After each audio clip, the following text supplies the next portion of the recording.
Ô, Brega, E aí, Juliano, está bom, meu amigo? eu estou bem, e você, como vai? Bem, graças a Deus. Tá em casa? Tô em casa, É, tô... A gente deu aquela saidinha básica para ir no supermercado comprar algumas coisas de necessidade aham. e já retornamos para poder bater esse papo contigo e poder compartilhar com os amigos também. Eu tenho Uhum. falado muito de você para alguns deles, outros te adicionaram em razão de que eu compartilho muitas informações a teu respeito, então vai ser legal esse bate-papo contigo e poder também mostrar para eles o quanto que, de uma certa forma, aquilo que eu tenho compartilhado a teu respeito não se trata apenas de uma admiração pessoal, mas acima de tudo é por tudo aquilo que você tem me ensinado a partir do Evangelho e da tua compreensão do Evangelho. Amém, obrigado, amigo. E a Lau, como tá?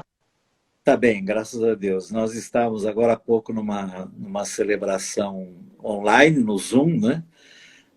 Com os amigos queridos lá de Betim e outros de outras regiões. Agora, as lives traz gente de todo lado, de todo canto, do planeta todo, né? Eu comentei contigo aquele dia, quando eu te convidei, para a gente bater esse É, papo, que a internet tem esse fator positivo, né? Embora talvez a gente, em muitas vezes, muitos façam algum tipo de uso errado ou equivocado, ou talvez, é, não sei se talvez seria essa a palavra, mas ela tem esse fator positivo que é de aproximar aqueles que estão distantes, né? E nesses momentos, então, é fantástico isso. é verdade. Não, para mim ela só a internet para mim é só boa. Ela é boa. Amém. Escuta, deixa eu lhe Pode fazer uma falar, pergunta. claro. As pessoas que estão aparecendo aqui, elas aparecem nas duas telas, para mim e para você? Isso, nas duas telas. É? Para mim e para você. Isso. Ah, Aí você pode acenar para ela, se quiser responder alguma coisa que alguém perguntar, não, não, vai não. estar aparecendo. Você que fará isso, porque eu, nessa distância aqui eu não enxergo essas letras aí. Ah, entendi. Pode deixar. Então, se tiver alguma questão, alguma coisa, você me fala para a gente poder atender aqueles porque para que eu leia, eu tenho que ficar aqui assim, ó. Aí vão ficar olhando a minha Entendi. careca aqui, não é um bom visual, não. Não, pode deixar, Brega. Agora, Pode falar. a live desse jeito aqui, quem entrar na minha página também me vê, Também te vê. também nos vê Isso, aqui nesse momento.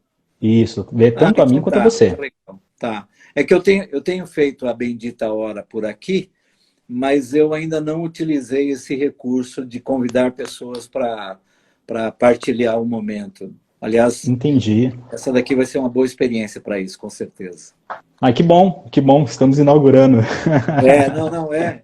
Na verdade, esse período de quarentena intensificou-se muito, né, o meu trabalho aqui nesse ambiente, e aí não tem como, você tem que ir lançando mão dos recursos que vão aparecendo, porque eu tenho gente que está só no Instagram, não está no Facebook, tem gente que está no Facebook, não está no Twitter, tem gente que, enfim. Então, a ideia é chegar nas pessoas, então vamos aprendendo ainda aquilo que eu ainda não sei, né? Mas que bom.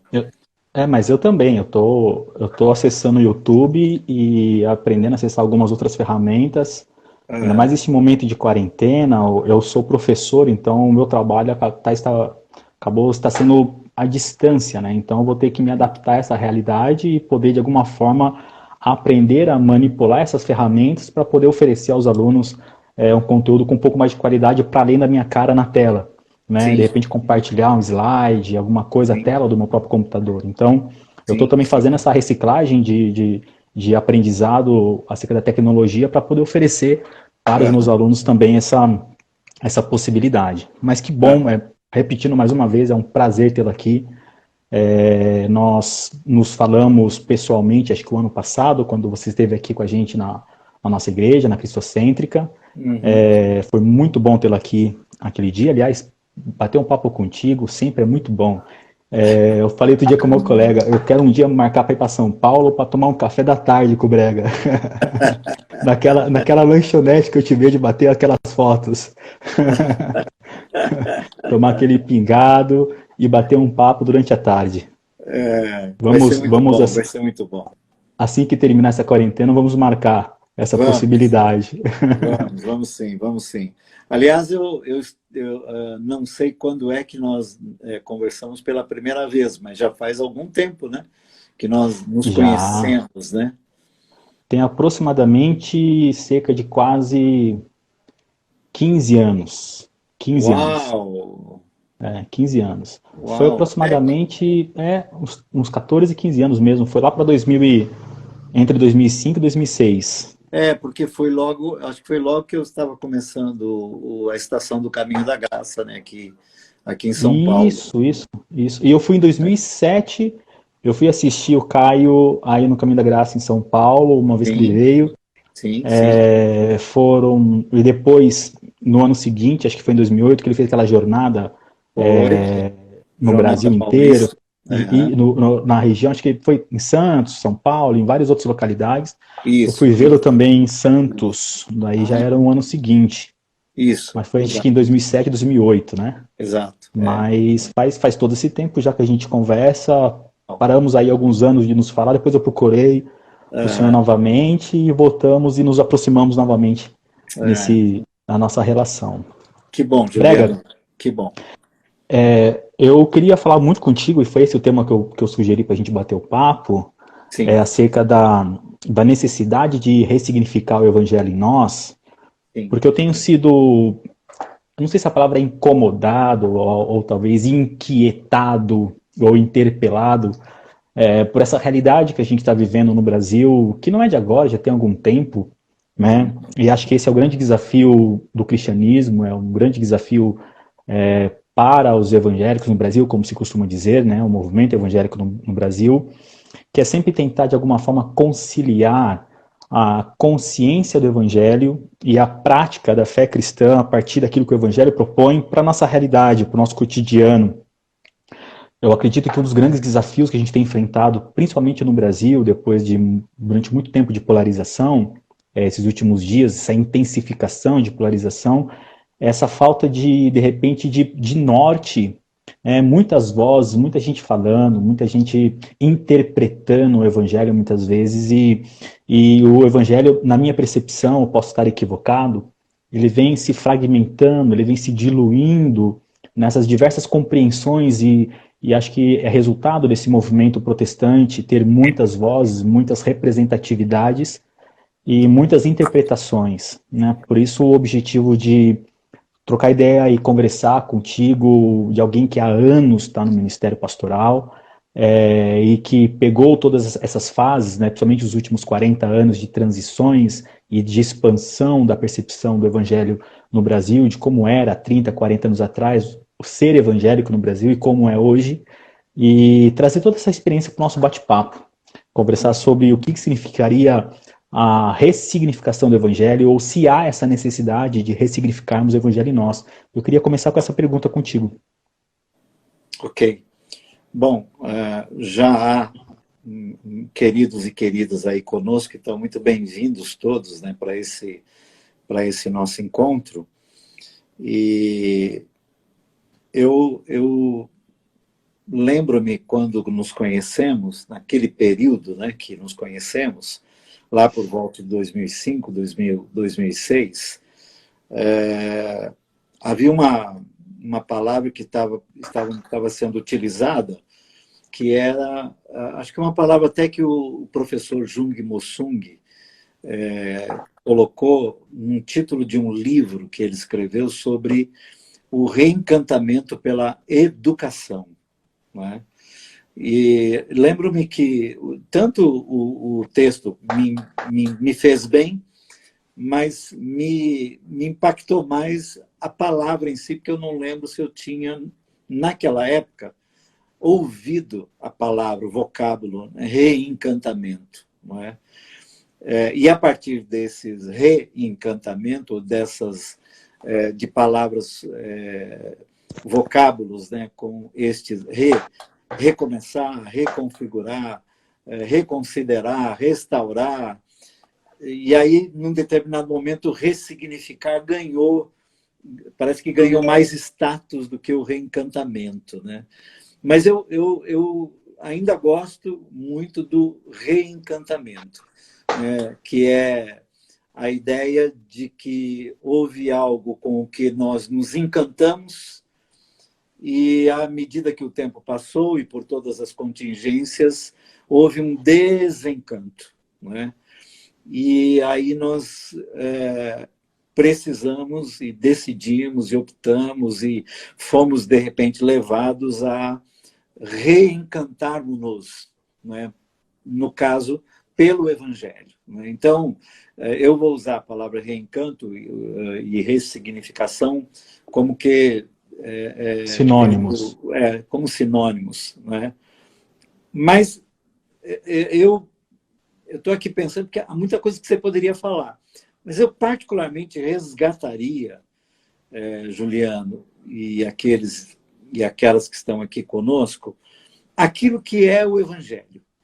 Eu resgataria, né, o significado do Evangelho.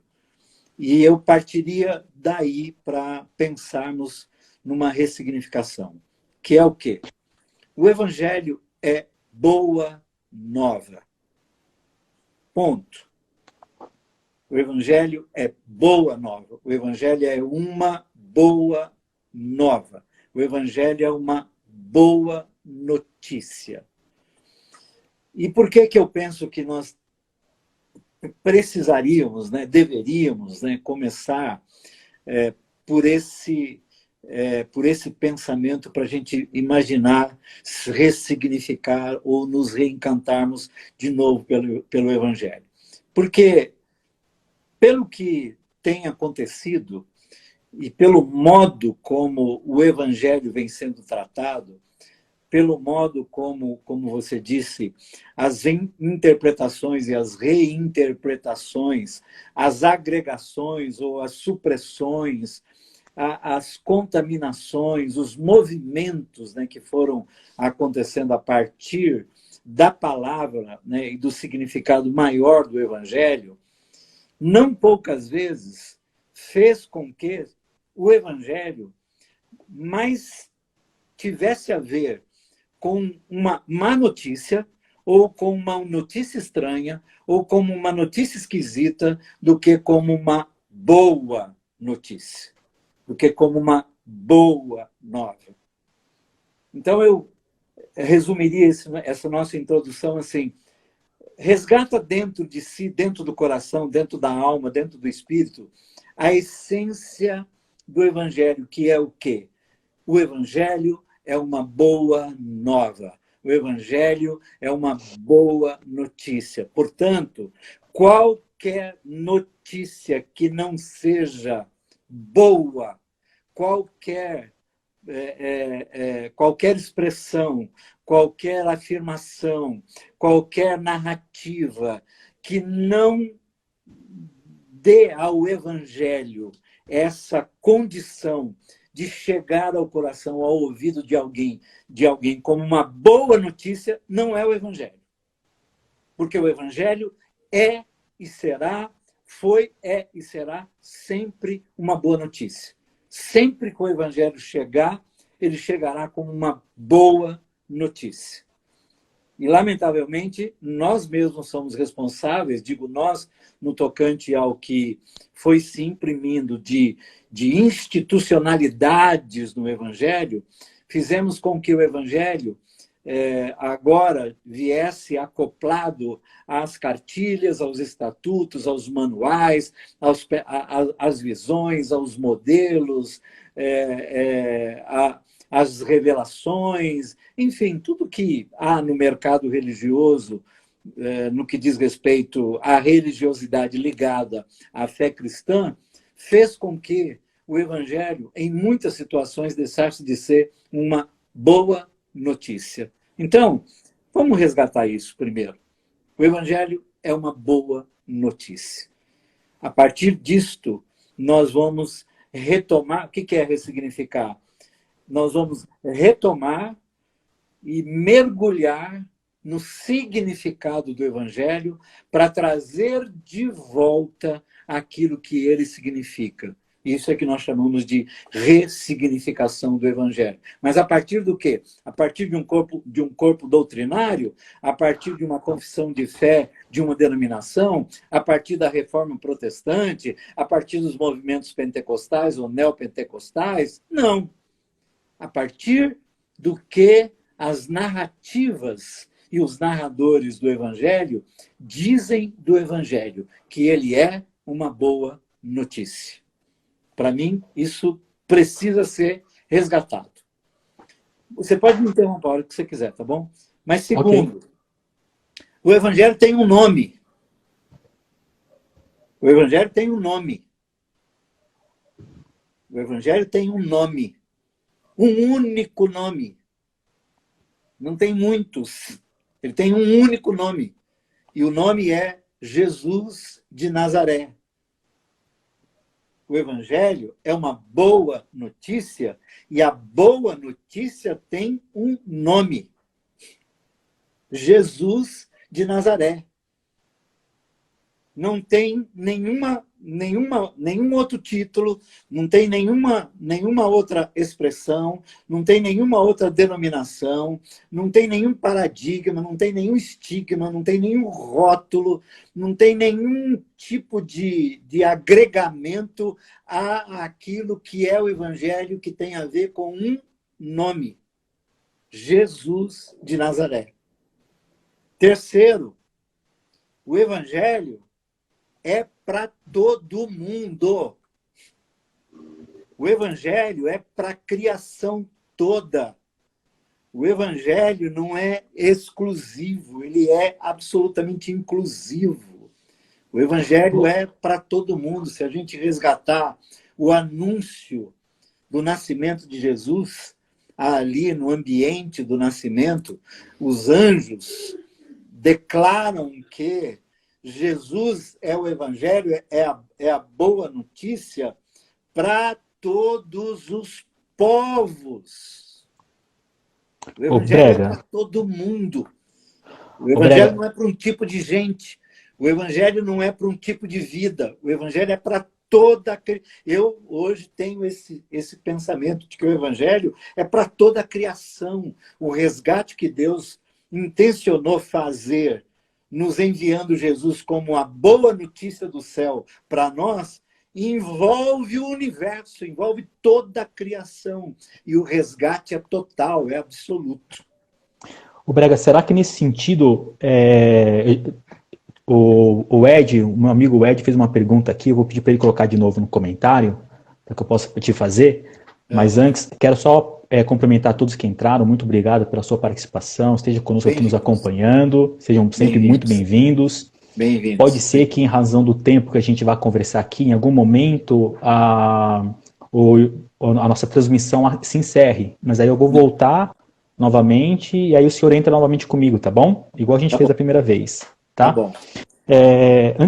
Enquanto o Ed ele vai propor aqui para... Oi, pode falar. Juliano, pode dar a impressão que eu estou pregando, mas é meu jeito, tá bom? Pode Não, mas o meu também.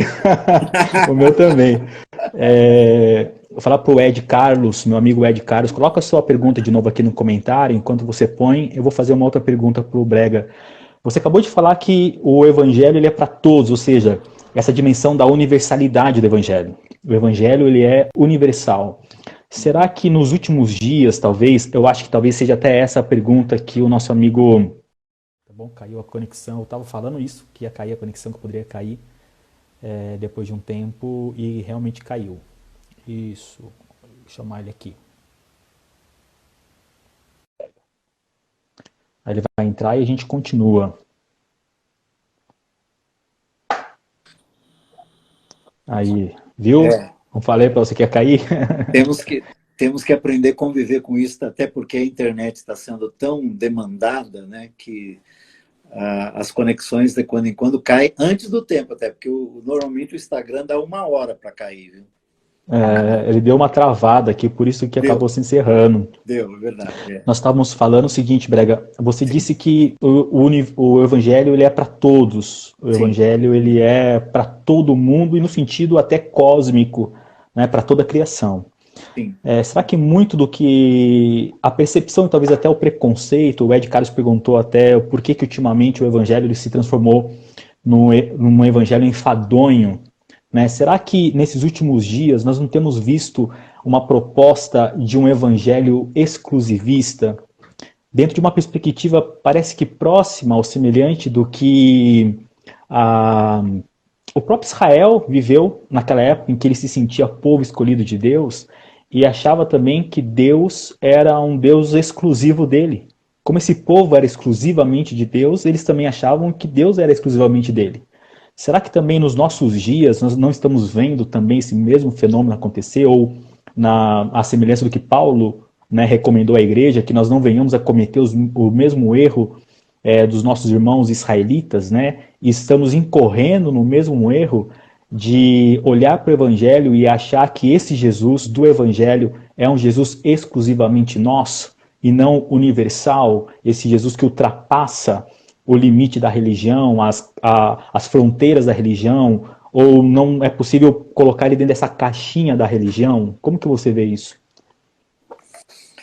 Então, eu acho não, eu diria que eu tenho certeza, né, de que o que aconteceu para que o evangelho se tornasse para alguns ou para muitos enfadonho, entedioso, carregado de mesmices, enfim, não tem como não dizer que foi exatamente isso. Ele foi colocado como que numa jaula, né, e foi sendo domesticado, não é?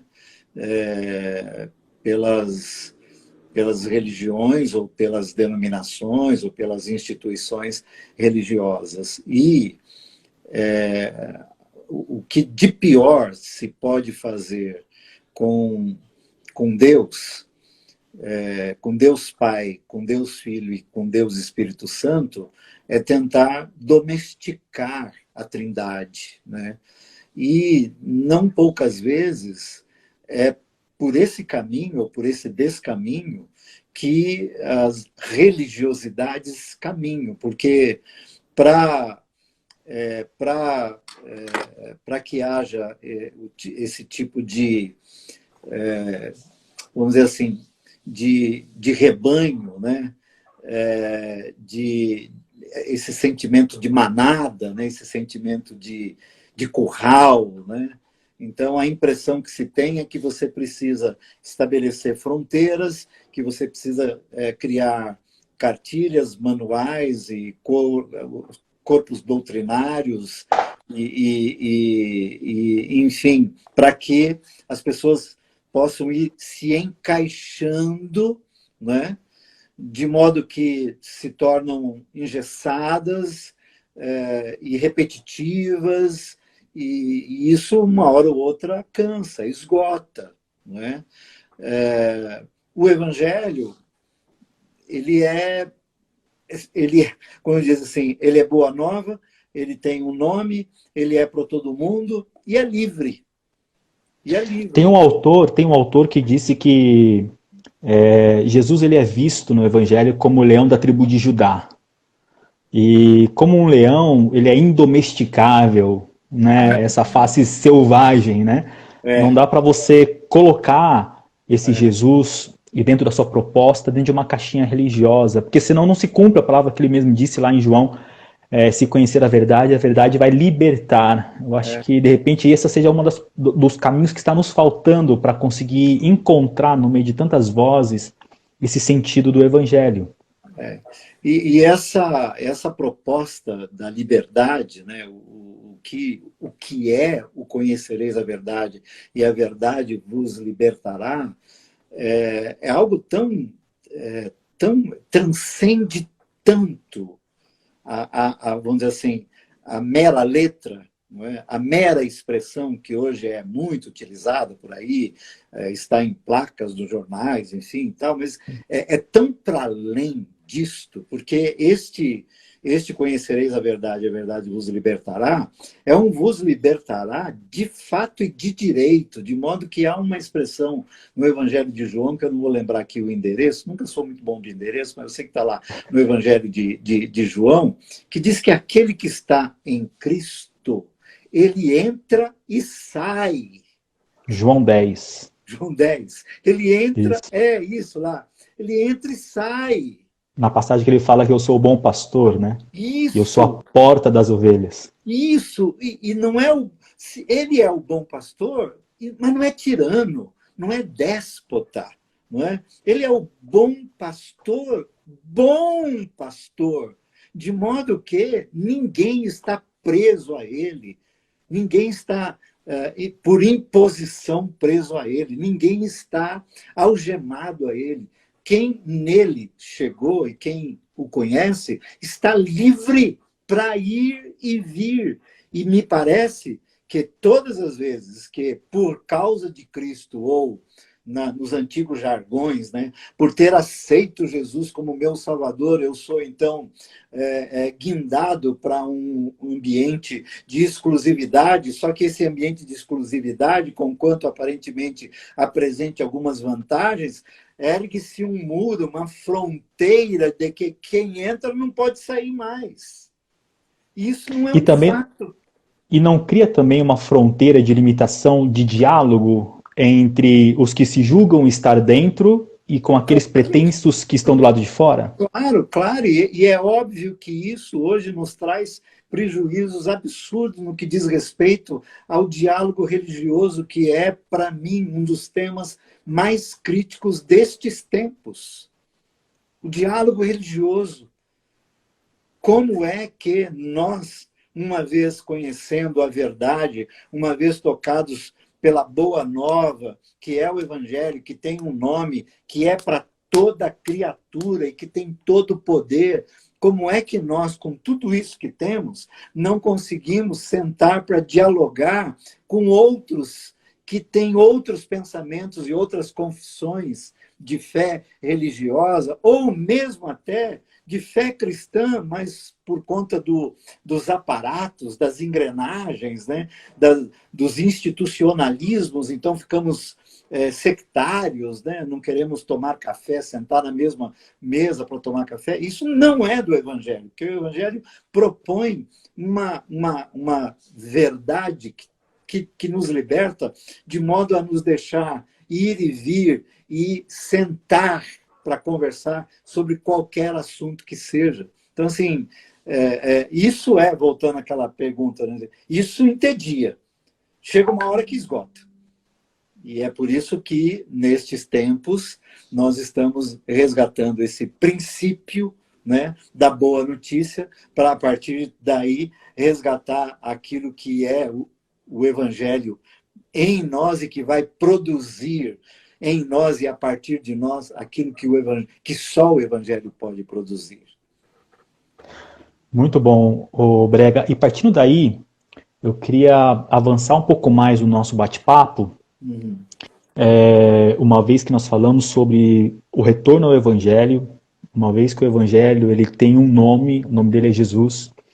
O Evangelho ele é universal, ele é ingaiolável ou indomesticável, ele é para todos, ele não é um Deus e um evangelho exclusivo, meu, nosso.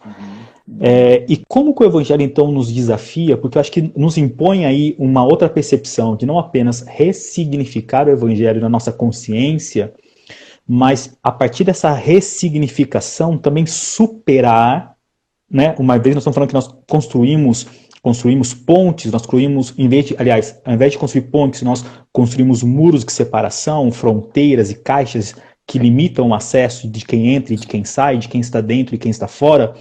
Como que o Evangelho, então, pode nos desafiar, neste momento presente em que nós estamos, a superar essa autopreservação da tribo, né? É como se nós tivéssemos essa consciência de que o Evangelho fosse um Evangelho tribal, à moda das antigas religiões, dos deuses tribais, dos deuses da terra.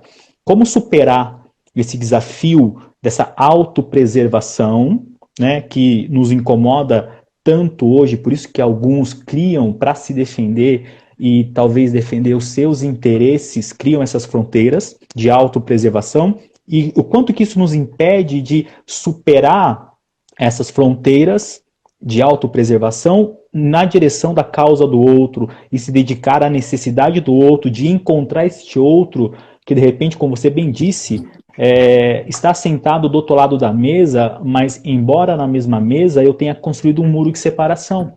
Como conseguir encontrar o outro, me assentar na mesa com o outro e conseguir enxergar o outro como um igual, não como um diferente a partir da sua confissão de fé ou da sua percepção de mundo? Uhum.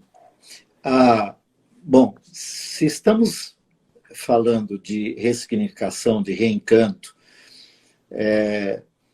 para que isso aconteça, nós também precisamos resgatar uma releitura dos evangelhos, uma releitura dos evangélicos, dos evangelhos, e uma reinterpretação dos evangelhos, de modo que o evangelho se torne palatável no chão da vida. Porque o evangelho, do modo como chegou até aqui, ele se tornou palatável para os que entendem, para os que estudam, né? Por aqueles que têm as senhas, né? Por aqueles que têm os códigos, por aqueles que descobriram ferramentas, né? As tais ferramentas teológicas, né? Hermenêuticas, exegéticas, enfim, que foram teologia sistemática, enfim, que foi traduzindo o evangelho e colocando em caixinhas e classificando e categorizando. Parece-me que é absolutamente vital que nós façamos uma releitura dos evangelhos, tendo Jesus como chave hermenêutica e não nenhuma outra chave. É Jesus que se interpreta, é Jesus que me interpreta, é Jesus que interpreta as narrativas a respeito dele mesmo, é Jesus que interpreta Paulo, é Jesus que interpreta Pedro, João, Tiago, é Jesus que interpreta o Velho Testamento, é Jesus que interpreta Moisés, e não ao contrário. E essa releitura do Evangelho vai nos conduzir a algo que, para mim, é fundamental para não se criar fronteiras, que é a fala do Senhor nos momentos finais, antes de ascender aos céus, que é o ide, que, na verdade, é indo. É quando ele faz a proposta, ele resgata a proposta da itinerância, da transitoriedade de uma comunidade que não fosse fixa e que não tivesse nada fixo a não ser a cruz. E é interessante que você vê que lá no texto do Atos dos Apóstolos já acontecem. Primeiro, há um ato de obediência. Ele diz assim: fiquem aqui que eu vou lhes enviar o Espírito Santo. E eles ficam. É uma ordem. Fiquem aqui. Uma vez o Espírito Santo chegando, e chegou, e os batizou, e os capacitou, e lhes pôs nas mãos o dunamis de Deus, o poder de Deus, né? Dali para frente, a palavra daqui é para fora. É a assembleia. É eclesia, é para fora.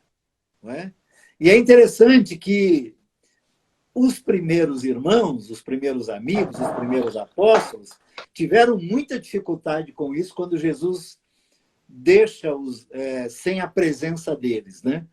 Eles ficam ali reunidos e a primeira coisa que fazem, num primeiro probleminha que eles têm lá com relação às esposas, às viúvas, etc., eles já criam uma estrutura para atender uma suposta necessidade. E ali já se propôs uma fixidez. Alguém fica para cuidar. quando na verdade a ordem era: vão todos, e enquanto estão indo, vão cumprindo o que eu vos ensinei. E aqueles que forem aprendendo o que eu ensinei a vocês, vocês vão batizando, vão agregando as fileiras e vão rompendo as fronteiras. Mas é interessante, porque o Pedro é o primeiro que tem uma dificuldade enorme com um de fora, que é o Cornélio. O Cornélio é um cara de fora, gente com as quais Jesus já tinha tido experiência na sua trajetória de 3 anos e tanto, ele tinha tido experiência com os de fora, e sempre que ele teve experiência com os de fora, os de dentro achavam que ele estava fazendo algo que não deveria fazer, porque não cumpria o que a religiosidade propunha. E eles continuam repetindo isso. É preciso que um anjo visite Pedro e diga: Pedro, não é só para você, é para todo mundo. O evangelho é uma boa notícia para todo mundo. Tem alguém que está orando, ele nem sabe para quem está orando, ele nem sabe orar como vocês oram, ele nem canta como vocês cantam, ele não vai nos lugares que você vai, mas eu tenho visto e ouvido esse homem. Isso é muito importante. Essa liberdade, né? A primeira barreira. Que a barreira da religiosidade. Os amigos mais íntimos de Jesus foram que criaram. Sim.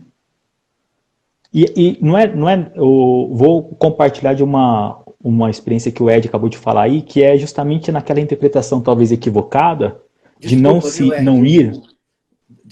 O Ed Carver que está aqui nos comentários. Eu não enxergo essa letra, então o Juliano vai lendo o que você está propondo aí, que é boa a coisa, com certeza.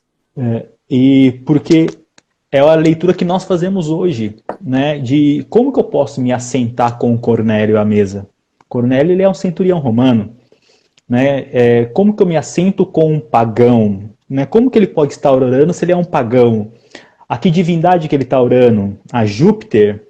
Né? Qual é a divindade que ele está orando? E isso que me chama muita atenção dessa liberdade divina e esse não engaiolamento de Deus à concepção e à compreensão humana, Brega, é justamente de Deus olhar o coração de um centurião romano devoto aos seus deuses e interpretar nessa oração uma necessidade que esse coração está tendo por ele, embora o Deus que esse pagão, que esse centurião esteja fazendo, o contato à sua oração, seja de repente aos seus próprios deuses. Não está escrito nisso, que era o Deus dos judeus. Ele orava, ele clamava, ele pedia, e Deus visita... Ele esmolava. Isso, esmolava um favor. Ele se repartia. E o evangelho... E o Ed perguntou o seguinte... Por que de repente não seria a nossa interpretação, né? De que não é lícito a semelhança de Salmo de número 1 assentar na roda dos escarnecedores, não é? Que é inclusive o que nós fazemos hoje quando criamos o muro de separação. Nós não nos assentamos à roda dos escarnecedores, nessa leitura talvez até equivocada que fazemos do livro de Salmos, não ressignificando os Salmos a partir do Cristo, como você nos lembrou.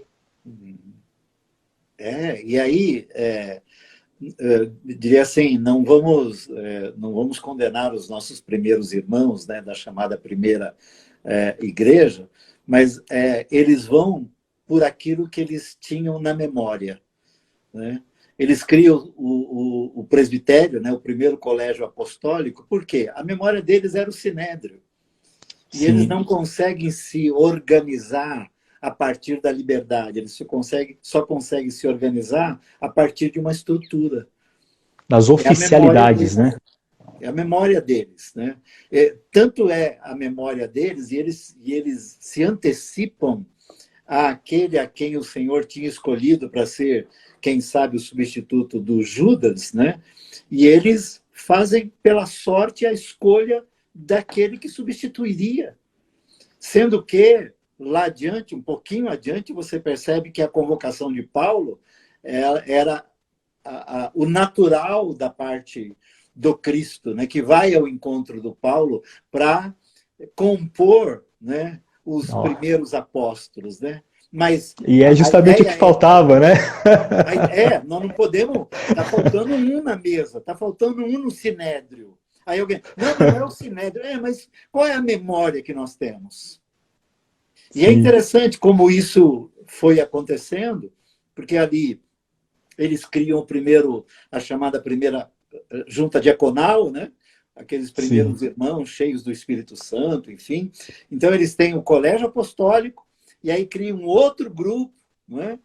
Para dar conta das necessidades que foram surgindo, quando na verdade a ideia do sacerdócio real, a ideia do sacerdócio real era que nada mais a partir dali seria terceirizado para quem quer que seja. Cada um e qualquer um, ou um qualquer, poderia em si e no seu entorno ser o sacerdote. Só que isso quebra paradigma de milênios, Sim. não é? E aí eles vão enfrentando esses problemas, aí vem a conversão do Paulo, né? E o Paulo tem seríssimas dificuldades, porque, embora a conversão dele seja uma conversão absolutamente radical, a formação dele é uma formação de uma escola gravíssima, de uma escola de altíssimo nível, né? E ele vai, na verdade, ele vai convivendo, né, com essa dualidade, com esse paradoxo interno, com essas contradições internas até o final da vida. Tanto que ele mesmo é um que vai criando pequenas instituiçõezinhas para tentar segurar o rebanho, né? Para tentar proteger o rebanho, como se o rebanho do Senhor precisasse de um outro protetor que não aquele que é o seu dono. E aí, de novo, erros que nós cometemos é quando nós permitimos que Paulo interprete Jesus para nós.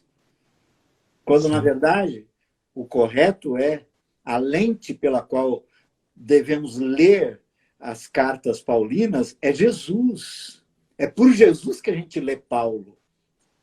É por Jesus que a gente lê 1ª e 2ª Coríntios. É por Jesus que a gente lê Romanos, 1ª e 2ª Timóteo, Tito. É por Jesus que a gente lê. Não é pelas cartas do Paulo, ou pela cabeça do Paulo, pela teologia do Paulo, que a gente interpreta Jesus. Jesus não precisa disso. E isso vai criando, naquele chamado primeiro século, já algumas questões que, para que elas desaparecessem, há que haver e houve perseguição. Perseguição. Vai cada um para um lado, né? E aí é interessante como a história, não necessariamente a narrativa bíblica, mas na tradição da história da fé cristã, você vai encontrar um sem número de nomes, ou não, né?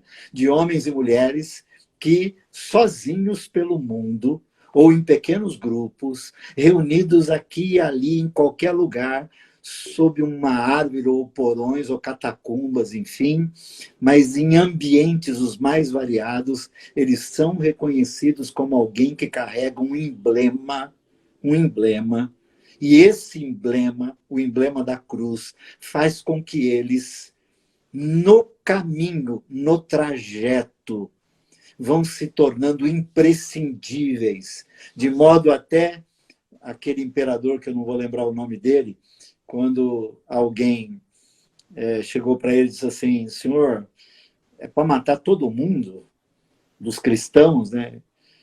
Para uma pessoa, então, o problema é que eles cuidam dos nossos doentes, eles cuidam dos nossos feridos. Quando eles cuidam de um ferido deles, que a gente fere, e os nossos também se ferem, eles cuidam dos nossos também. Olha que tipo de gente são estes que carregam o emblema da cruz. E como hoje, Brega, a gente pode reassumir esse cuidado, essa consciência, acho que em primeiro lugar, em contextos nossos, século XXI, de um capitalismo, um sistema econômico muito agressivo que incentiva a individualidade. Uma leitura hoje teológica de algumas perspectivas, uma teologia um tanto quanto conservadora liberal, dentro dessa mesma perspectiva de autopreservação, da valorização de si mesmo e na busca de Deus para satisfazer uma necessidade pessoal.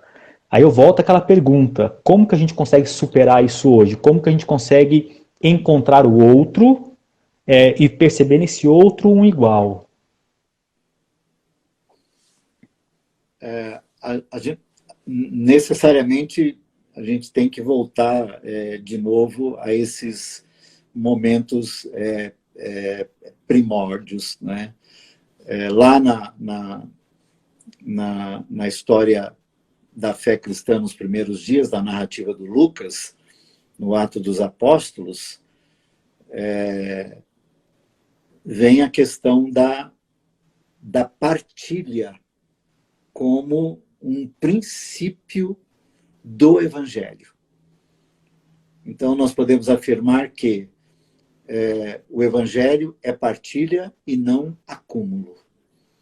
O Evangelho sempre é partilha e não acúmulo.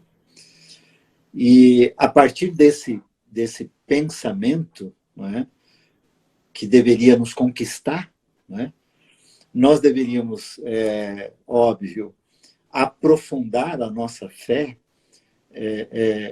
encontrar dentro de nós mesmos, né, aquilo que a nossa fé imprimiu dentro de nós mesmos, mas o tempo todo, de olho no nosso entorno, de olho naquilo que está acontecendo à nossa volta, e uma pergunta constante do tipo, como é que eu posso interferir nisto, de modo que, se eu interferir, aquilo ou aqueles ou aquela situação pode melhorar? Que tipo de agente eu sou nesse sentido? Então, assim, resgatar isso dentro de mim, de modo a eu sentir-me alimentado, bem comigo mesmo, com o Evangelho, mas dolorido no que diz respeito ao próximo. Dolorido, sentir a dor, né, do que está acontecendo ali do outro lado das fronteiras que nós vamos, nós mesmos vamos criando. Então, assim, hoje, particularmente hoje, não é? Vamos aproveitar até esse momento pandêmico, né? Sim, Nos sim. primeiros, nos primeiros, Por isso, nos até primeiros por isso a dias, pergunta que né? a gente ia chegar aqui nesse momento mesmo, de hoje. Nos primeiros dias, né, da quarentena, eu estou no meu 20º dia de quarentena, né? A última vez que eu vi meu neto foi dia 14 de março. Eu tenho visto meu filho, que tem nos atendido aqui, não vi mais a minha filha, não vi mais a minha mãe, não vi mais meu irmão, não é? Enfim, mas isso é outra história. Mas o que me chamou muita atenção para um país tido, né, como cristão, né, foi a corrida ao supermercado para estocar coisas.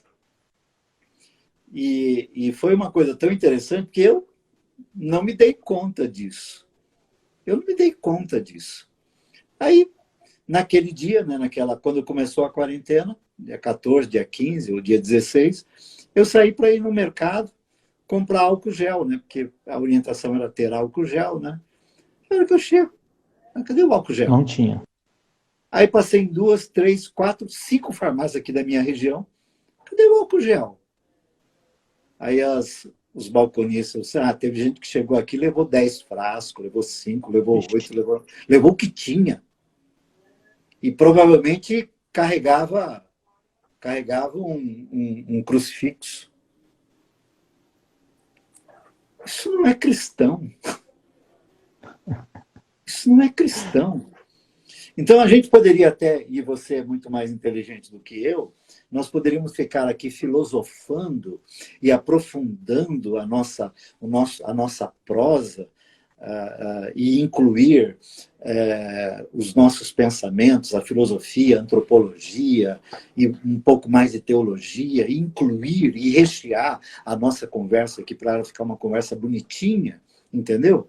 Mas, de repente, nós temos um problema básico, nós temos um país cristão que foi lá no mercado e comprou tudo e não deixou para ninguém.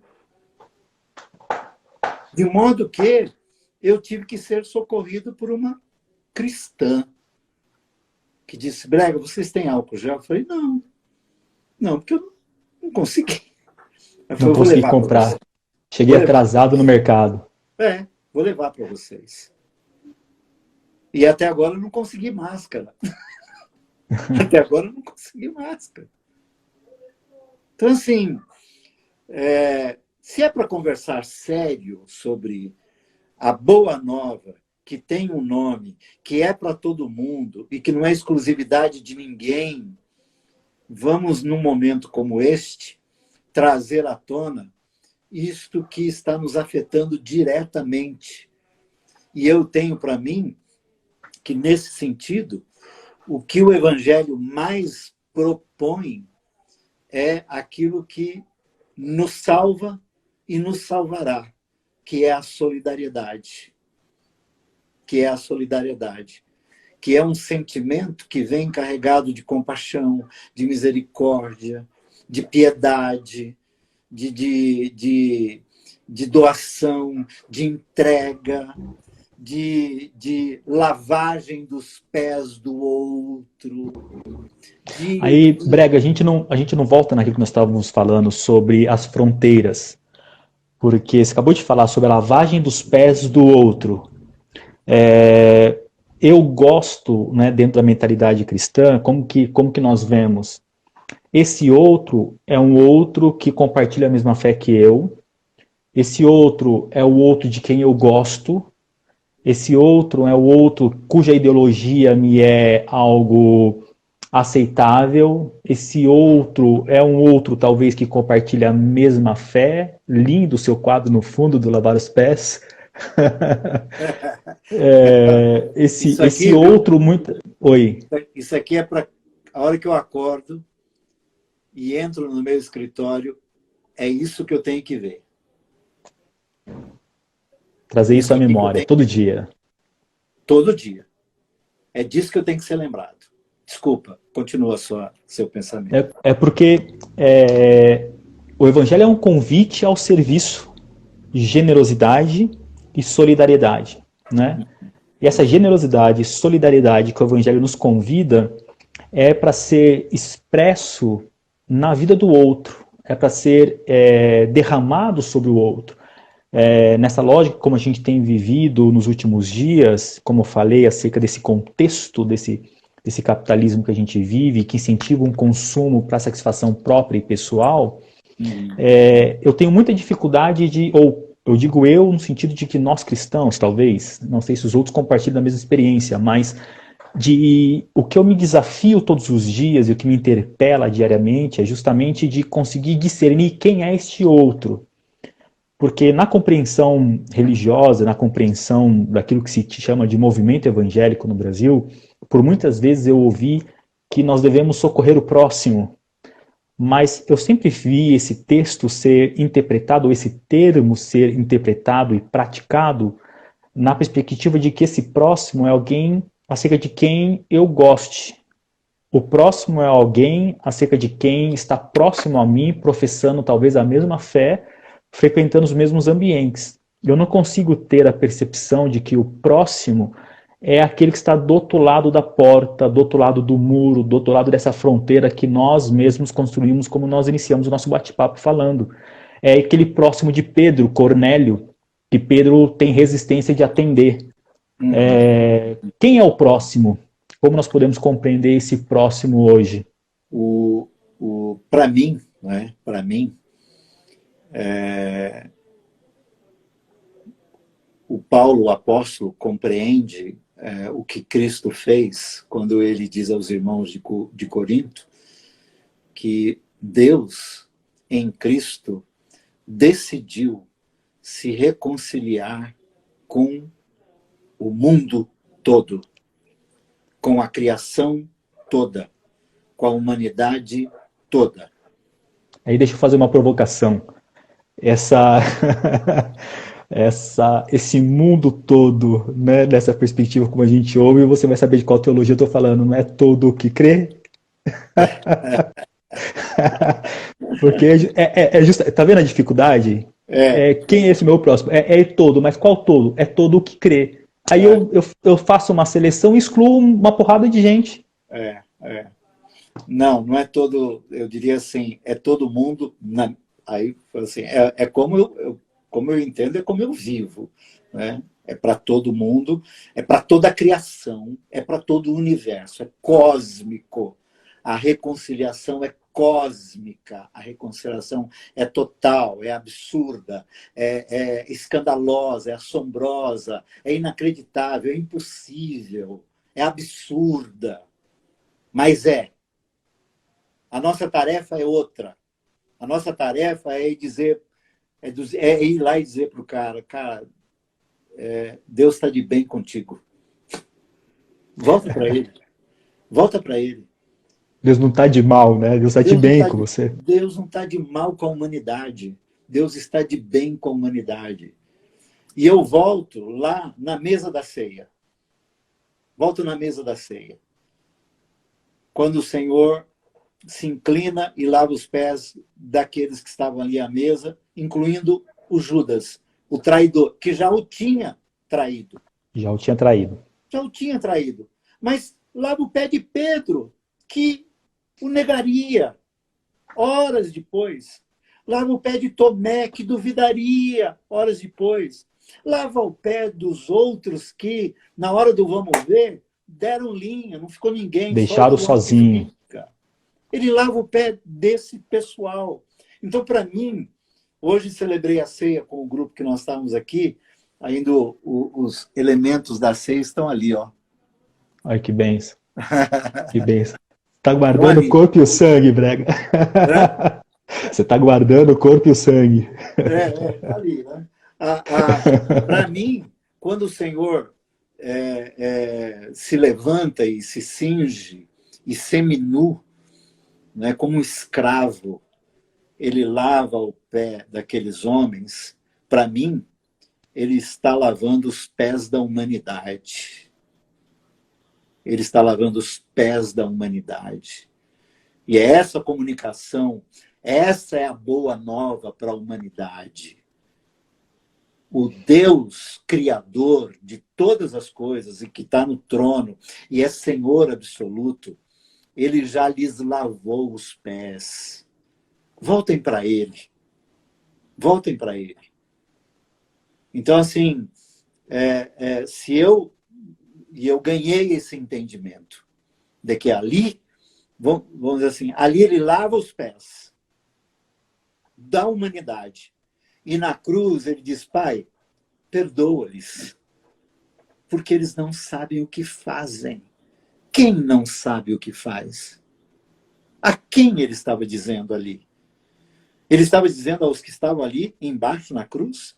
Ou o nosso entendimento da transcendência da pessoa do Cristo, da cosmicidade da pessoa do Cristo e da eternidade que aquele momento significou, daquele portal que estava se abrindo ali no Gólgota, no Calvário, e que abre para toda a eternidade num gesto de reconciliação de Deus absolutamente definitivo.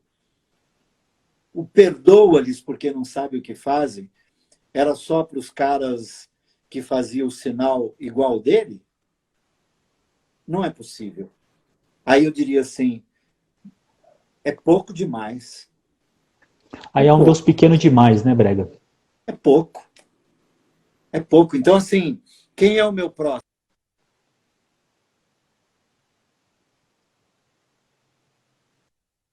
Quem é o meu próximo? Qualquer um. Um qualquer. qualquer um qualquer. Não há como identificar o mais ou menos próximo. O meu próximo é qualquer um. Qualquer um. Eu tenho a alegria e a honra de fazer parte do Conselho da Missão Sena, aqui no centro de São Paulo. E há 30 anos que a gente anda naquele centro de São Paulo, a poucos metros da Cracolândia, servindo a população em situação de rua. Eles são meus próximos. Eles são meus próximos. Ponto. Não há nenhum, para mim, não há nenhuma diferença entre qualquer um deles e o meu filho, qualquer um deles e a minha filha, qualquer um deles e o meu neto, qualquer um deles e os meus amigos mais íntimos e mais queridos, qualquer um deles e qualquer um dos meus familiares. Nenhuma diferença. Nenhuma diferença. Então, a identificação do próximo não pode passar pelo critério da investigação precedente. Né? Qual que é a origem desse próximo? Quem é esse próximo? Do que fez esse próximo? Porque a partir da perspectiva do Evangelho, não é isso que Cristo faz a partir dessa mesma passagem que você disse da cruz, né? Não há uma análise precedente. Alguém tem credencial para bater na porta dos céus e falar diretamente com Deus? Ninguém. Alguém tem uma credencial? Ou a nossa credencial foi conquistada na cruz e ele disse, é em meu nome, eu sou a credencial de vocês. Nós, quando nós oramos em nome de Jesus, porque não há mérito em nós. Você tem me acompanhado, às vezes, na bendita hora, e a gente, às vezes, às vezes passa pela cabeça, Senhor, né? Olha o meu currículo. Olha o meu currículo. Eu estou nesse negócio há 40 anos. Aí o Senhor olha para mim assim, não reconheço as tuas credenciais. Eu reconheço a credencial do meu filho, que te comprou por bom preço. Nós não estamos aqui para negociar isso. Isso já foi negociado. E eu paguei. E nós não fizemos parte dessa negociação, né? Nós somos os beneficiários. Nós somos beneficiados. Ganhamos isso. É dom gratuito de Deus. Ganhamos isso. Então, Brega, pode falar. Qualquer restrição que for colocada, qualquer intermediação que for colocada, qualquer barreira que for colocada, qualquer exclusividade que for colocada, qualquer rotulação que for colocada, ela, para mim, não é o Evangelho. O Evangelho é para todos os povos. Diz o texto lá em Apocalipse, eu estou fazendo um estudo, estou gravando estudo Apocalipse e postando nas redes sociais diariamente. Né? O Apocalipse hoje. E uma das coisas que eu tenho bastante dado ênfase nesse estudo é justamente essa questão de que a cruz ela é a evidência da presença de Deus na história. E é Deus que em Cristo conquista, porque é o que diz lá, já no Apocalipse, já no primeiro capítulo, é Ele que conquista para si todos os povos de raça, tribo, os homens, né, oriundos de todos os povos, raça, língua, tribos e nações. Então não cabe a nós definirmos quem são esses homens desses povos, raças, tribos, línguas e nações. É Ele que escolhe, é Ele que se revela. Né? Nós não somos o porteiro, cara crachá, que vai entregar para aqueles que nós chamamos de próximo a autorização ou não de utilizar o crachá de ser escolhido. Né? Como você bem disse, nós não somos aqueles detentores de credenciais que credenciamos outros. O Cordeiro foi imolado antes da fundação dos tempos. Portanto, antes do haja luz, houve haja cruz. Amém. Acabou. É assim que a humanidade nasce. Começa. A Ela criação se começa. inicia. Eu costumo dizer que lá naquela reunião no antes da Trindade, quando decidem pela criação, né, a discussão brota do tipo assim, mas eles vão se rebelar contra nós. E nós vamos ter que trazê-los de volta. Quem vai? E o Cristo diz assim, eu vou. Eu vou. Mas o preço vai ser alto, eu pago. Eu pago. Então nós vivemos essa dimensão, é nessa dimensão que nós estamos. E essa é a dimensão máxima do amor. Porque quando nós somos expulsos do jardim por rebeldia, a promessa é, vou trazê-los de volta. Vou seduzi-los de volta. Como? Amando vocês. Amando e perdoando. Amando e perdoando tanto que vocês não resistirão. De modo que eu sou daqueles que creio, Juliano, que para alguém ir para o inferno tem que querer muito. Tem que desejar muito, né? Ou tem que desejar muito. Não, vai ter que implorar para ir. Eu acho que Porque alguns não é essa a vontade de Deus, né? A cruz é a não é a revelação vontade de de Deus. que Não Deus ele quer salvar. Ele fala, né? Importa que nenhum se perca. Nenhum. E nenhum qualquer. A gente insiste em querer definir quem é esse nenhum. Não é possível. Não é possível. Ô Então, Brega, oi. olha, nesse sentido, esse comprometimento com o próximo, nessa perspectiva e nessa ressignificação do Evangelho, essa necessidade de voltarmos ao Evangelho, a essa boa nova, que tem uma cara, que tem um nome, que tem uma figura, que tem um Deus, como você bem disse no começo, que é Jesus, nós precisamos também compreender a responsabilidade e as implicações desse Evangelho que envolve as dimensões e as engrenagens da vida humana, como muitos traduzem, separando muitas vezes a perspectiva do sacro e o profano, ou talvez a vida religiosa e a vida secular. O Evangelho, ela é daquela perspectiva integral, no sentido de que ela envolve a minha vida religiosa, na minha espiritualidade, e esse Evangelho, ressignificado a partir do próprio Cristo, ou seja, a partir dele mesmo, do próprio Evangelho, ele deve ser o parâmetro referencial para as minhas relações e para a minha percepção de vida, seja ela social, política e econômica. Sim. O que nós precisamos nos desprender é que, à medida que o ser humano foi sendo domesticado no ambiente das religiões, ele se entende um religioso ou um cristão ou um seguidor de Jesus à medida que ele cumpre os ritos, não é? E nos dias, nos lugares, nos horários e nas liturgias, não é? Mas o Cristo propõe uma vida de culto e não cultos durante a vida. Uma vida de culto, uma vida que expressa culto, uma vida que cultua, uma vida que serve, uma vida que, em qualquer lugar, em qualquer tempo, em qualquer circunstância, em qualquer situação, ali onde ele estabelece o reino de Deus e sinaliza o reino de Deus. Então, mas o primeiro passo é esse desprender-se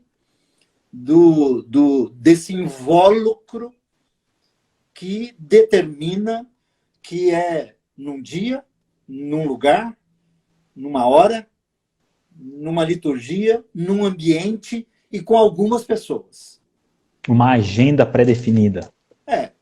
O reino, a agenda do reino é a vida. Não é? E aí, se eu entender dessa forma, o que vai me diferenciar é quais são os movimentos internos que eu tenho, no que diz respeito à vocação, a habilidades, a dons, a carismas, né? A capacitações, enfim, para me inserir na vida, né?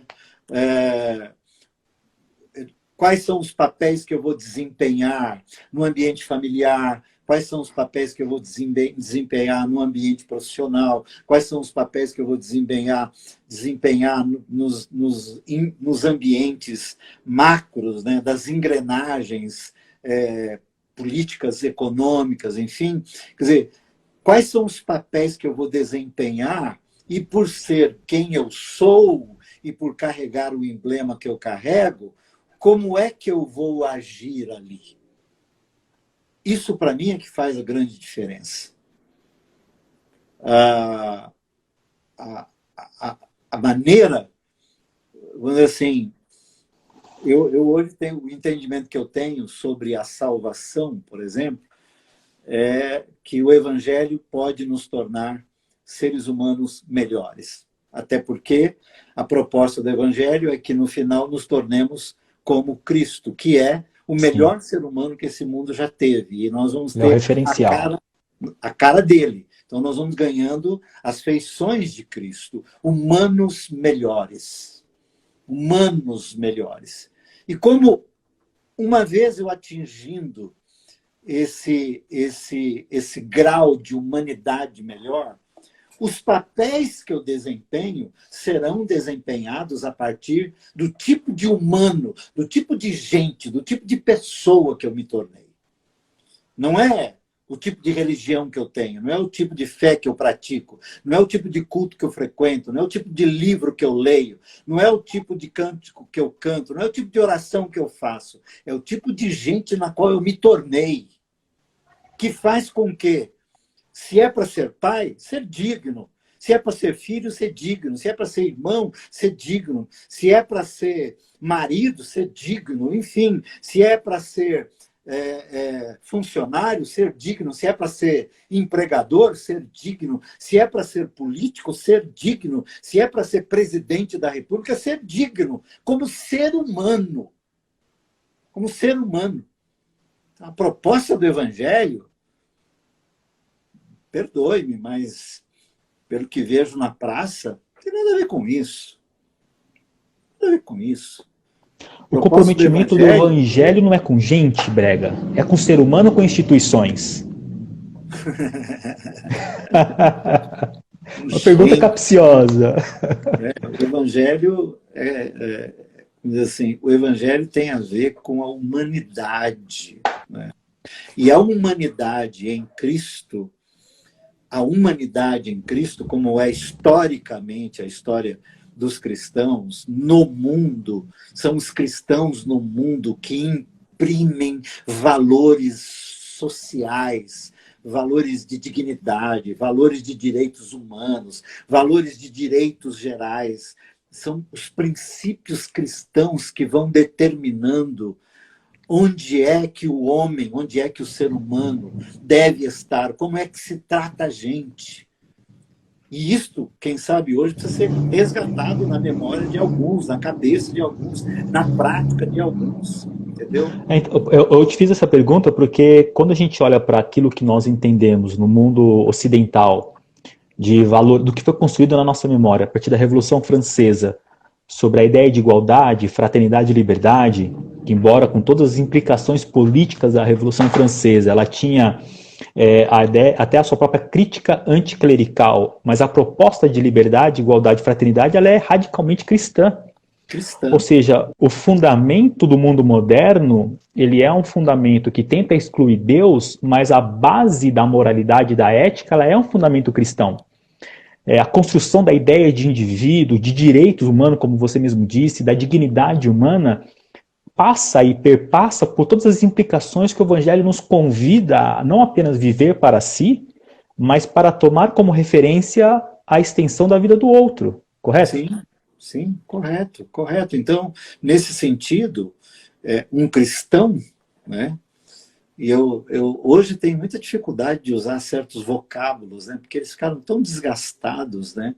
Sim. Nestes tempos todos, né? Eu hoje, quando me perguntam o que eu sou, eu às vezes tenho dificuldade até para responder, mas eu costumo me autodeclarar um seguidor de Jesus de Nazaré. Teve uma época que eu dizia que eu era crístico. Crístico. Pois é. Eu era crístico. Cristão, obviamente, é a melhor das designações, porque Sim. significa um pequeno Cristo, Pequeno né? Cristo. Um pequeno Cristo na engrenagem do mundo. Sim. E um pequeno Cristo na engrenagem do mundo, ele humaniza a engrenagem, porque um pequeno Cristo tende a ser parecido com o grande irmão, com o grande Cristo, que é o melhor dos humanos. Então, a presença de um cristão na engrenagem, vamos dizer assim, familiar, socioeconômica, sociopolítica econômica, a presença de um cristão nestes ambientes não poderia dar noutra coisa senão na busca pelo fim da injustiça, pelo fim da desigualdade, pelo fim da brutalidade, da violência, da acepção, da discriminação, da exclusividade. A presença de um cristão na engrenagem do mundo só tem a ver com isto. Não tem a ver com mais nada. Não tem a ver com seus próprios interesses.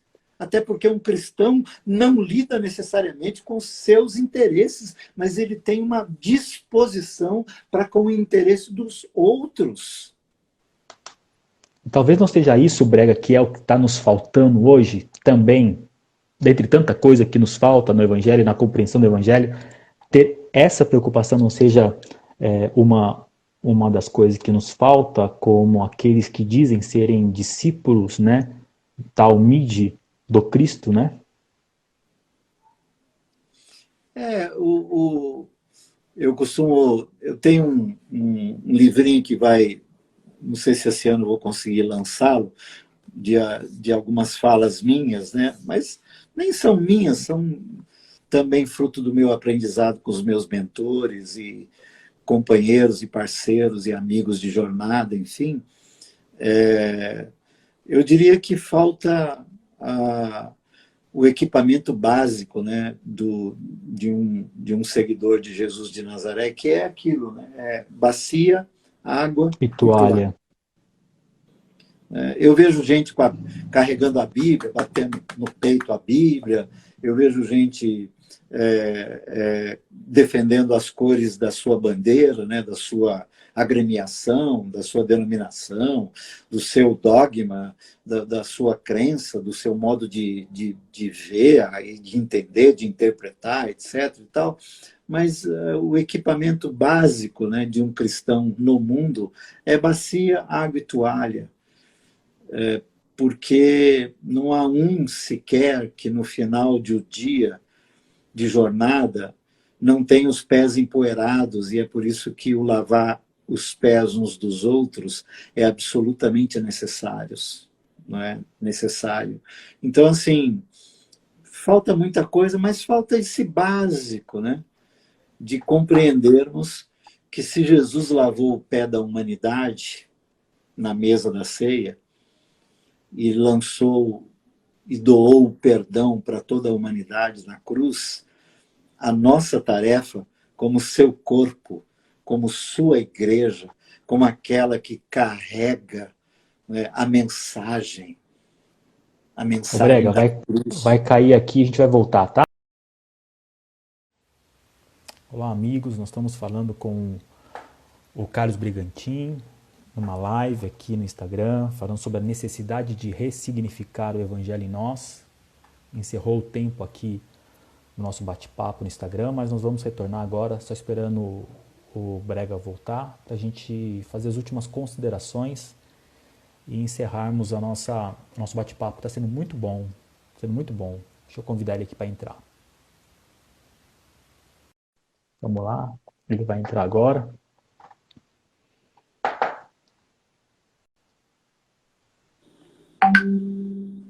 Isso, agora foi, Brega. Agora foi. Vamos caminhar para o final do nosso bate-papo, Brega. Já passou praticamente quase que uma hora a gente conversando. É sempre Vamos. muito bom. Por mim, eu ficava É, o já resto da noite passou, conversando contigo. já passou de uma hora. Já. Já passou de uma hora. Nesse sentido, Brega, para a gente encerrar, Sim. uma vez que nós temos essa necessidade de ressignificarmos o Evangelho na nossa consciência, como você bem disse, viver essa basicalidade de ter a bacia d'água e uma toalha para poder vivermos nessa vida, acolhendo e lavando os pés de todos aqueles que com a gente caminha, e com o qual ou com os quais nós nos encontramos no caminho. Hum. O que a gente pode fazer, ou o que nós, enquanto pessoas que têm esse poder de influenciar outros, seja na igreja ministrando, seja na igreja pregando, seja na internet como nós estamos, nós que temos muitas vezes essa responsabilidade de compartilhar e tantos outros, né, ou talvez alguém que esteja nos assistindo é simplesmente, ou também não estou encerrando, né, esse simplesmente, mas é alguém que frequenta esse ambiente da igreja, religioso, ou tem uma percepção de fé. Eu tenho muitos amigos que estavam aqui agora e que estão um pouco afastados daquilo que a gente chama da comunhão da igreja. Como que nós podemos compreender, e a gente volta lá para fechar a primeira pergunta, ou o que nós devemos fazer para nos abrirmos para essa realidade e profundidade do que o Evangelho nos convida a viver, do que ele exige de nós? Porque o Evangelho, ele exige muita coisa da gente, ele exige, quando eu digo essa exigência, eu não estou falando das coisas que nós temos que trocar, não é barganha, naquela perspectiva do que Cristo disse: olha, se você quer vir após mim, senta e faz a conta. Faz a conta não pelo que eu tenho que deixar de fazer, mas é pelo comprometimento que eu tenho com a vida e com o reino e com o evangelho, a partir de se aceitar seguir a ele no caminho, né, depois de ser aceito por ele. Então, como que a gente consegue, ou poderia sugerir àqueles que nos ouvem, que a gente possa viver essa profundidade do evangelho que ele exige e sair dessa epiderme, dessa superficialidade, dessa religiosidade que é o ir na igreja simplesmente, e como se aprofundar nisso, né? Como que a gente possa permitir com que esse evangelho que você falou com tanto empenho e tanta paixão possa ganhar corpo, carne e cheiro nos nossos dias, na nossa vida, na nossa existência.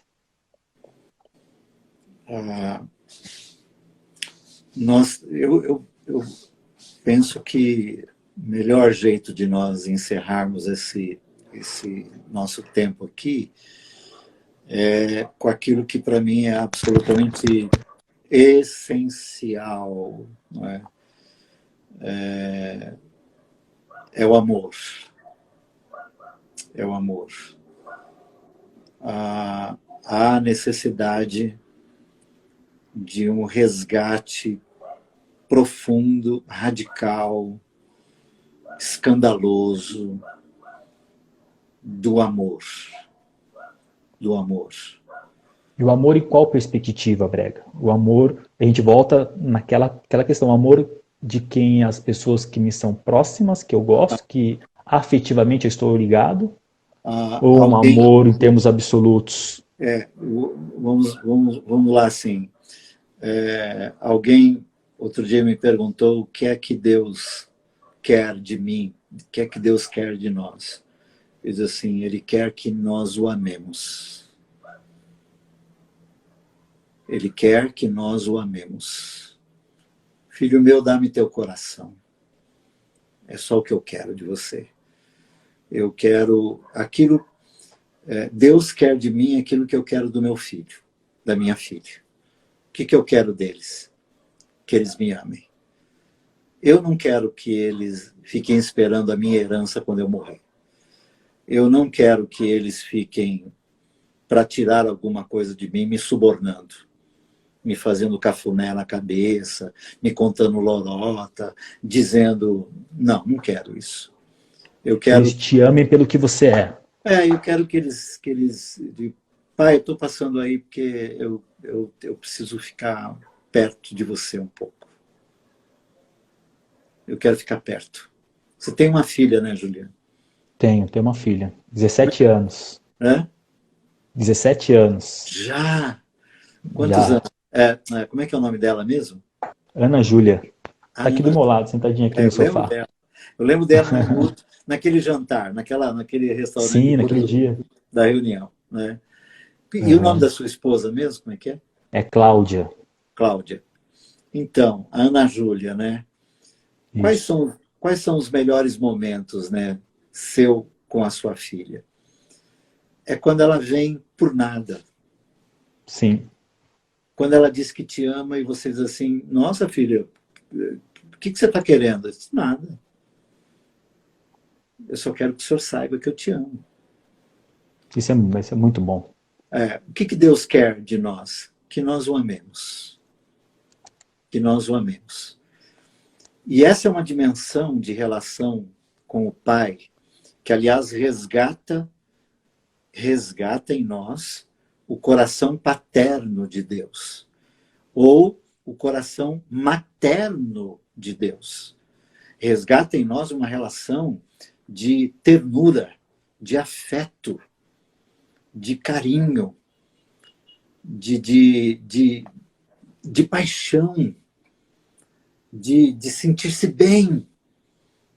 Há que se resgatar isso. Eu estou dizendo isso, sabe por quê? Porque nas religiosidades do mercado, Deus foi para o balcão. Deus foi para o balcão, foi para o negócio. Deus tornou-se mais um produto, uma mercadoria, Eu né? trago alguma coisa e ele tem que me dar alguma coisa. Mas Pronto. Deus não está atrás do balcão. Né? Deus tá dentro de mim. Ele está... Onde é que Deus habita? Dentro de mim. Esse amor ao Senhor vai resgatar-me para mim mesmo. Vai resgatar o amor em mim. Eu vou viver uma experiência amorosa comigo. Tenho dito para alguns nesses dias de pandemia, quarentena, isolamento social, né? Tenho dito para alguns assim, né? Bom, a primeira coisa que tem que acontecer é que eu tenho que ser uma boa companhia para mim mesmo. Sim. E se eu não for uma boa companhia para mim mesmo, não serei para lá. E esses tempos serão insuportáveis. Serão insuportáveis. Então, para que eu seja uma boa companhia para mim mesmo, eu preciso resgatar o amor em mim. E esse resgate acontece com a presença do amor em mim. E quem é o amor? Deus é amor. E esse amor aqui dentro de mim me resgata para as relações. Para todas as relações. Para todas as dimensões. De modo a, como diz o Paulo, que encerra a jornada dele dizendo para mim o que é absolutamente significativo. Ele diz assim, combati o bom combate. Para mim, eu sinto falta dos seguidores de Jesus combatendo o bom combate do amor. Eu ia perguntar isso Muito, agora. Qual que seria o bom combate que vale a pena viver? Então, eu acho que nós tínhamos que primeiro nos disciplinar. O texto bíblico diz que a boca fala daquilo que o coração está cheio. E eu até parodiei, né, esse texto dizendo assim, os dedos teclam daquilo que está cheio o coração. Não é? Eu tenho para mim que esse combate do amor passa por aquilo que está dentro do meu coração, de modo que, quando transborda em amor. Então, para ficar nesse ambiente que tem a ver comigo e no ambiente que eu tenho como dominar, e esse ambiente da cibernética, da virtualidade, ele tem sido um ambiente perigosíssimo nesse sentido. Eu para ser prático, né, no meu falar, no meu escrever, eu diria assim, há que não haver acusação, insinuação, condenação, acepção, discriminação, ideologia. são, e outras, outros ingredientes que disseminam, né, verdades, né? Verdade. Por exemplo, o mundo da fake news, né? Hoje Sim, eu surpreendo-me, né, com irmãos e irmãs replicando fake news. sim. Assim, isso não é cristão. Eu aprendi isso muito cedo. Eu estou na internet desde que a internet chegou lá na segunda metade dos anos 90, né? E lembro-me de ter sido corrigido por alguém que me amou, quando recebeu algo que eu repliquei. Ainda não era rede social, ainda era mailings, né, de e-mails, né? E ele me corrigiu dizendo assim: pastor, porque eu sou pastor nessa cidade há quase 40 anos, né? Pastor, desculpa, mas isso que o senhor replicou não é verdade. Não havia essa expressão fake news. Não havia. Eram outras expressões. Ele falou assim: isso aqui não é verdade. Aí eu falei assim: mas como que você sabe? Ele falou assim: eu já investiguei isso. Eu já procurei a fonte. E ele era uma pessoa muito astuta, né? E Uhum. aquilo mexeu comigo. Eu falei: nossa. E eu tinha um mail imenso, né? Um mail imenso. Eu falei: nossa, eu mandei uma mentira para o Pra um mundo. monte de gente. Para o mundo. Quando lerem isso aqui, falar: quem mandou foi o Carlos Bragantini. Pô, ele está espalhando mentira? Ele não é um seguidor de Jesus? Sabe? As condenações. Eu me dou bem com crítica, Juliano. Eu não me dou. Não vem com esse papo de crítica. Crítica só não dói em quem faz. Porque quem recebe se arrebenta. Sim. E eu, assim, quando eu lembro do Ariano Suassuna, ele tinha uma fala interessante, aliás, maravilhoso, Ariano. Ele, ele disse assim: um dia alguém chegou para mim e disse: eu vou te falar uma coisa que você não vai gostar, então não me fale. Então não me fale. Se Já eu não sabe que vou eu não vou gostar, então não gostar, vou fala. falar para quê, né? Mas hoje é uma coisa, virou algo tão vulgar, tão banal, tão leviano, dizer de alguém alguma coisa que você, aliás, de alguém que você nunca viu, que você não conhece, que você não sabe nem o sobrenome, não sabe onde mora, não sabe se tem mãe, tem pai, tem filho, tem irmão, tem tio, tem sobrinho, tem neto. E as coisas, eu todas as vezes que tem o ímpeto de querer replicar algo ou pesar a mão no teclado, não é? eu tenho eu tenho em mim o Espírito Santo que diz assim: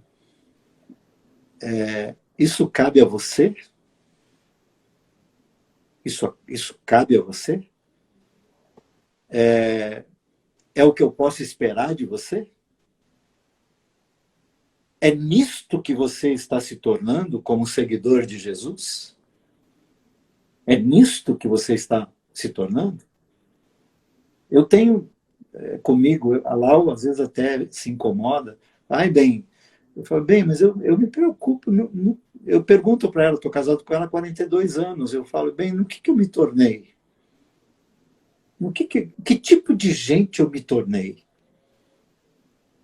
Lembro-me de uma vez que ela tem autoridade para me corrigir porque eu dei as credenciais para ela. Eu falo: você pode me corrigir a qualquer hora. De preferência, faça isso em casa, não faça publicamente, que eu não aceito correção pública, eu não consigo. Mas na intimidade, né, me corrija, porque eu sei que ela me ama. E ela disse assim para mim: bem, eu gosto de ouvir você pregando e tal, mas você está usando muito uma expressão que eu não estou gostando. Eu falei: qual é, bem? Ah, eu odeio isso. Ela falou: bem, esse verbo não fica bem na boca de um pastor. Uau! Que legal. Eu odeio. Aí eu falei assim: não vou dizer mais, bem. E se eu disser, me corrija de novo. Você tem toda a razão. Você tem toda a razão. Então, o que esperam? O que me cabe? Então, assim, quando você fala de qual é o combate, esse é o combate. Primeiro comigo mesmo. Primeiro comigo mesmo. Primeiro com o meu próprio coração, com o meu próprio ser, com a minha própria alma, com os meus próprios barulhos. Olha que eu sou, olha quem eu sou, o que eu sou, quem eu sou. A mim me foi dado que direito? Quais são os meus direitos para agir do modo como eu ajo, ou falo, ou prego, ou ensino, ou condeno, ou critico, ou coisa que o valha? Desculpa, Juliano, mas eu tenho para mim que a tal igreja cristã evangélica brasileira se perdeu no palavrório, se não no palavrão. Eu fiz a pergunta do combate porque, para a gente encerrar, era justamente essa a minha pergunta, você acabou de falar. Eu acho que a igreja evangélica do qual nós somos oriundo, ela de uma certa forma, como você bem disse, ela se perdeu no discurso, se perdeu nas suas próprias palavras e se perdeu desse referencial que é o evangelho em todas as suas implicações, ainda que as implicações do evangelho possam proporcionar rupturas.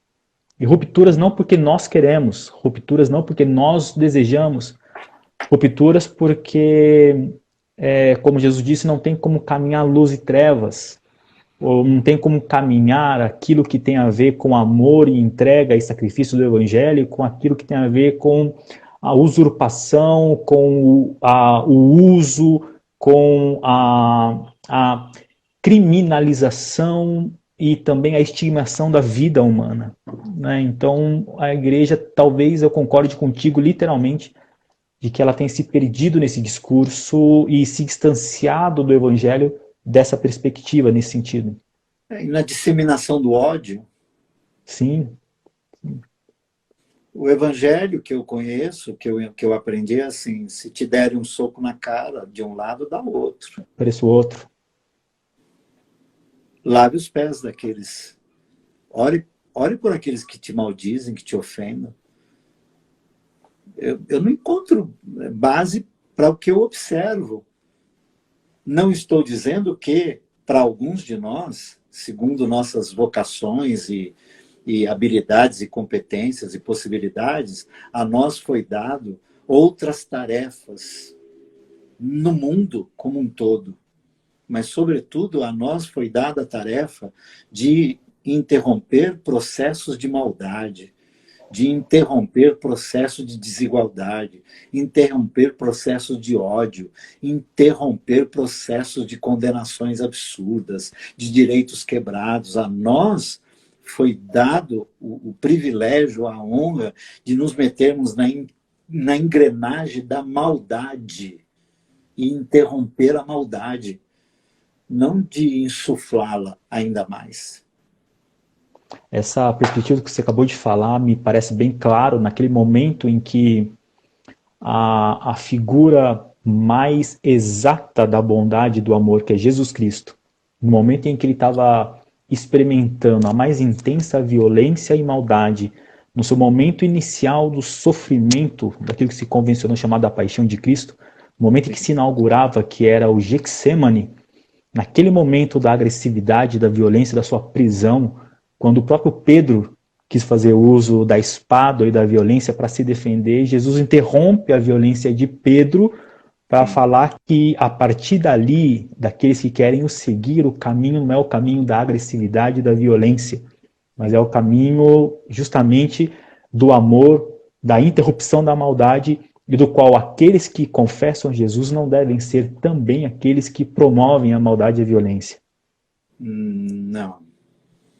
A nossa presença, ela precisa ser pacificadora. A nossa presença é uma presença pacificadora. Não obstante, a nossa presença pacificadora e amorosa radical, ela denuncia o mal. Verdade. Ela denuncia a injustiça. Ela denuncia a desigualdade. E aí nós vamos lançar mão dos instrumentos, né, que os governos, as constituições, as legislações, o ferramental todo que existe no universo para que a justiça seja feita. Mas nós não vamos por outro caminho. Nós amamos tanto que fica evidente o que não é o amor. Ô Brega, eu quero te agradecer por esse bate-papo. Está chegando perto da sua bendita hora da oração. É verdade. Né? E eu queria, para encerrar, que você pudesse, de alguma forma, para todos aqueles que estão nos ouvindo e também estão nos assistindo, que você encerrasse com uma breve oração também, em prol daqueles que, neste momento, vivem a expressão, talvez, de uma insegurança e de uma maldade do qual nós estamos vivendo, momentos de tanto desespero, de descrenças e também de dúvidas, que você possa encerrar esse nosso bate-papo com uma oração. Queria te pedir isso. Lembrando de duas coisas antes de orar, assim, não há verdade fora de Jesus. Amém. Jesus é a verdade. As verdades que estão propostas por aí não são verdades. A verdade única é Jesus. E é em Jesus que nós estamos. E Jesus é o nosso amanhã. Portanto, é nele que nós descansamos. Nós não temos o amanhã. Nós temos Jesus. E Jesus nos tem. Então, vamos dar conta do dia de hoje. É o que nos cabe. Basta-nos o nosso dia, né? É o que nos cabe. E Ele está conosco. Deus, nosso Pai, guarda-nos a todos. Guarda-nos em Ti e guarda-nos para a Tua glória. Guarda-nos neste tempo e nos habilita para que, neste revés que o mundo está vivendo, em que já não somos mais os mesmos, que nós sejamos daqueles nos quais o mundo pode contar. Que nós sejamos aqueles aos quais Deus está usando e há de usar para reorganizar o caos, para reorganizar a vida e para reorganizar o universo.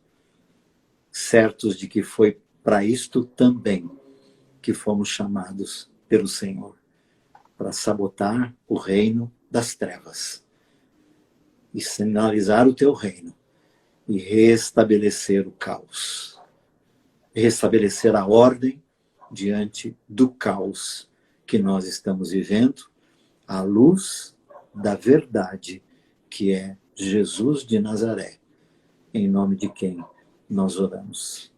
Amém. Amém. Amém. Brega, muito obrigado por esse tempo de bate-papo. É muito bom sempre poder conversar contigo, viu? Um abraço da minha esposa, da minha filha, dá um beijão na Lau. Beijo na Cláudia e na Ana Júlia, queridas. Dou sim, dou sim. Quero agradecer a todos que estiveram nos acompanhando nesses 3 vídeos, né, que sucederam aqui. Muito obrigado. Cada um que participou, muito obrigado por Uma estar honra assistindo, participando. E a você, Brega, logo mais eu entro em contato para mais uma live, se esse tempo de quarentena se prolongar. Eu vou aprendendo a lidar com esses instrumentos todos aqui para poder estar em contato com as pessoas, que é o que eu mais quero na minha vida, estar com as pessoas. Amém. Um beijo no coração. Até mais. Deus abençoe. Amém. Tchau, tchau.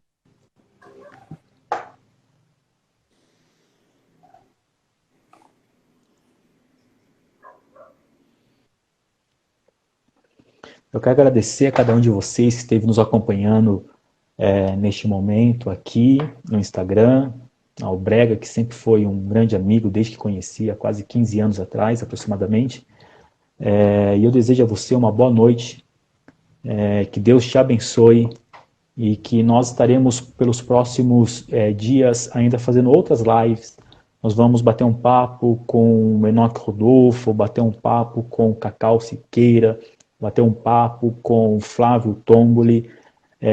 Ao longo dessa semana eu vou passar ainda no meu canal a agenda de como que vai ser, quais são os dias.